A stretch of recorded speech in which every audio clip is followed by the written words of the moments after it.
that we know the business and that we know the business in other sectors and in other countries, and then we can bring the best practices from one country to another, from one sector to another.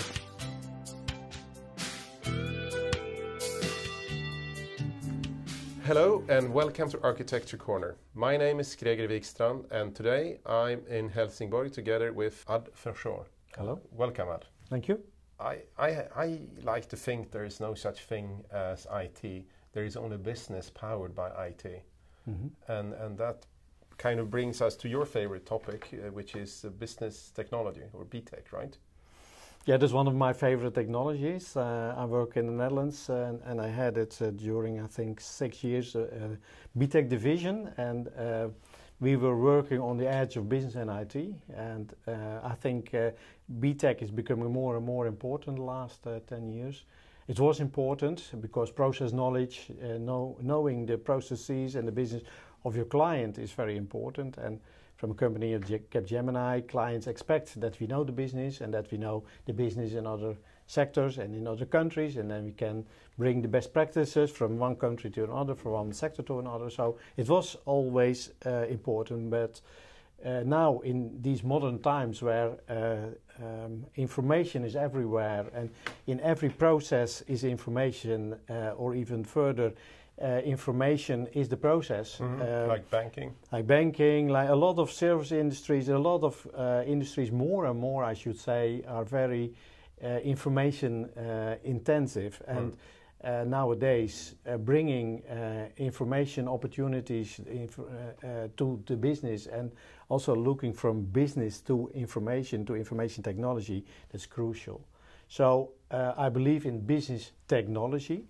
That's also the way we try to build up our division and the knowledge and the capabilities, that people on the business side understand what's technology all about, but also the technologists understand what business look like. So especially on the edge between business and technology, there is a lot of opportunities, and there is a lot of challenges for business technologists to work on and to bring value to the clients.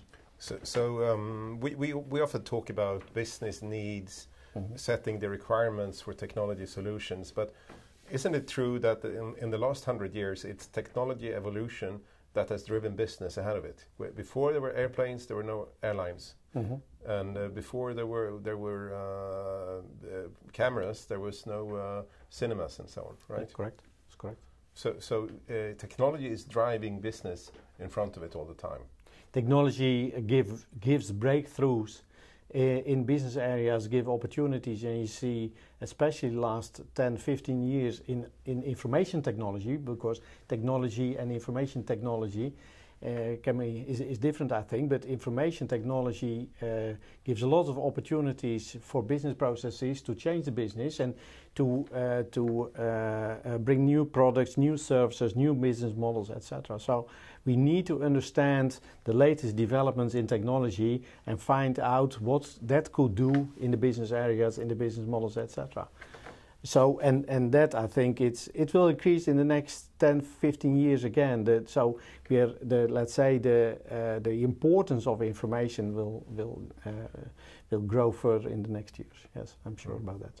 So we're also seeing with the cost reduction of information technology, as an example, track and trace systems. It used mm-hmm. to be for valuable shipments, mm-hmm. like boats and containers, and moved to packages, but now even for €0.50 postage, you can do track and trace.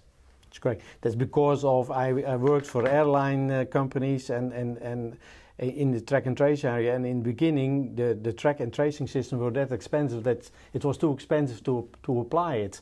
And nowadays is that cheap because of all the developments that you can apply it almost to anything and everything. And it gives a lot of new business opportunities to work on efficiency and effectiveness of your processes and your business models.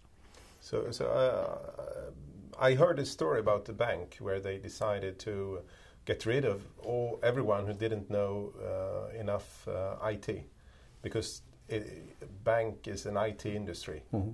And they said it's easier to teach business to IT people than to teach IT to business people. Yeah, that's true thing. I don't know if everybody has to know all the details of IT, but a certain level of knowledge, especially in product development, in marketeer area, in sales areas, I think, yes, that's important that you understand what you can do with new technologies in order to improve your services and your products and, towards your clients. Yeah, I can understand that.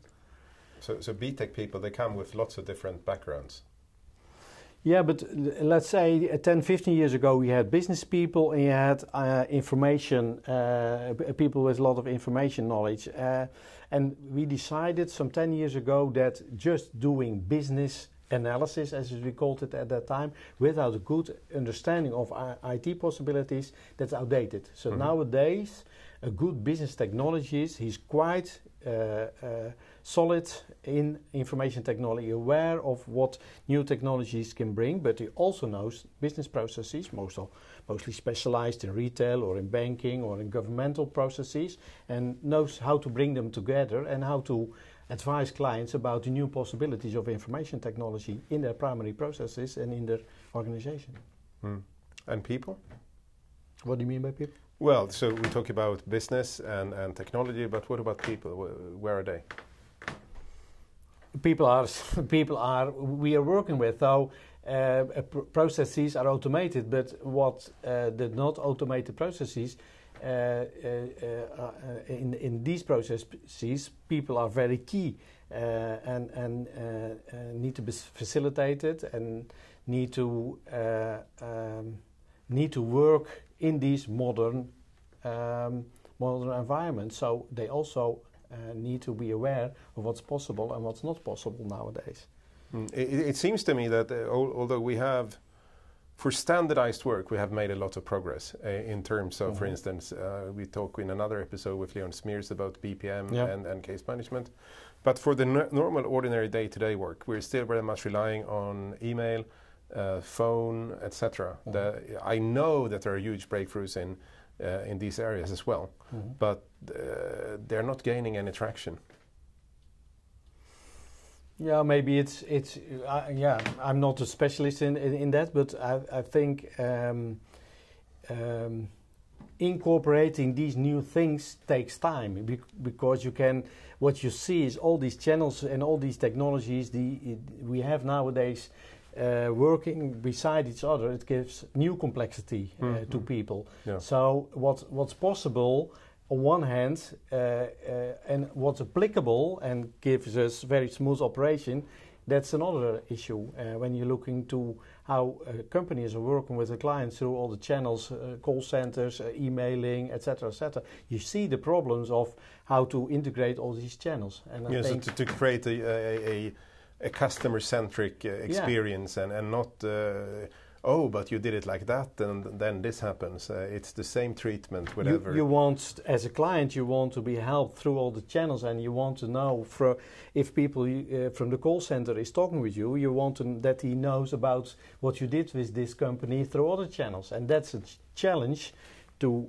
integrate all these things. And it's also with all these different technologies, I think. You can also have too much technologies parallel to each other, because that will give a lot of complexity to the guys who are very comfortable with it, but also to people who are not so used to it. So we should be. It's a gradually process. Technology is a lot possible, but how can we make it smoothly running, and how can we make it applicable for the employees and for the customers, etc. So an interesting case. I was doing my tax returns, and I was a bit uncertain on parts of it, and so I called the tax agency customers service, and they were able to go in online and view same data that I viewed. That's great. So when I changed something, they could see that, and they could say, okay, well, that wasn't really correct. You should do it like that instead. And then I could update it, and I could be confident that I had done it correctly. That's how it should work, but a lot of companies cannot do it because their systems cannot handle it. And then you get the problem that the data you've got and you expect from your service company or your governmental company, that doesn't work. And then you get the problems of and the misunderstanding and the traffic between you and that organization. That gives a lot of frustration. But when you do it in the right way, in the Netherlands, you have also what we call the tax agent gives back to you what he knows from you, and then you start your process and say, okay, what you have for me, yes, that's right, so next step, etc. So that's the time it costs me now compared to 5 years ago to bring that information to the tax agency. I think that's a quarter of 4 or 5 years ago, and that's good. Back in the paper days, it used to take me several days to fill out Correct. my tax return. I had to go to a consultant, etc. Now I can do it myself in a few hours. That's correct. And it's the same me. It's and that's what we want as a consumer and a client. Yeah. And an employee. Yeah. Okay, so thank you very much. You're welcome. It was great talking to you. Thanks everyone for listening and watching Architecture Corner.